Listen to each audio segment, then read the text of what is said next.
వీడికి ఏ దొడ్లోకి వస్తున్నట్టు ఉంది, పెట్రోల్ అయిపోయిందని అబద్ధం చెప్పాడు. ఆ డొక్కు స్కూటీ మళ్ళీని ఆడు అక్కడ కూడా మళ్ళీని ఆ బంజారా హిల్స్లో కూడా పొద్దున్నే స్నానాలు చేయకుండా దొడ్లోకి వెళ్లకుండా వచ్చేస్తారు బయటికి. ఆన్లో పెట్టేసుకుంటారు ఆ ఫోన్లు. ఫ్రెష్ అయ్యి కొంచెం స్నానాలు చేసి దొడ్లోకి వెళ్ళి రావాలి కదా. మధ్యదారిలో దొడ్లోకి వస్తే ఆపేస్తాడు, నన్ను దింపేస్తాడా. ఆడికి బాత్రూమ్కి వస్తుంది కాబట్టి నన్ను అక్కడ దింపేసి వెళ్ళిపోయాడు అర్జెంటుగానే. పెట్రోల్ అవ్వలేదు, ఏం అవ్వలేదు, స్టార్ట్ అవ్వట్లేదు అన్నా వాడు. మరి బండి నన్ను దింపేసినా తెలా స్టార్ట్ అయింది.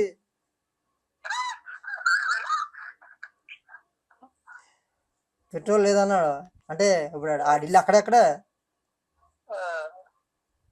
ఇలా.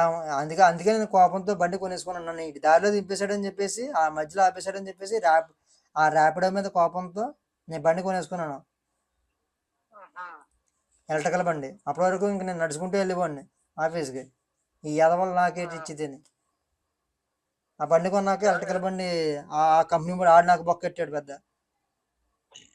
అది కూడా మధ్యలో ఆగిపోయేది. ఈ అమ్మ ఇలా మోసం చేస్తున్నారు జనాలు అని చెప్పేసి లాస్ట్లో ఇంక పెట్రోల్ బండి కొనుక్కున్నాను సుఖంగానే. అదే నీకు ఇచ్చాను, మళ్ళీ నన్ను తీసుకెళ్ళి ఆ బొక్కలోనే పెట్టావు. ఈ 2 రోజులు నాకు నరకం సావు. నాకు ఎందుకంట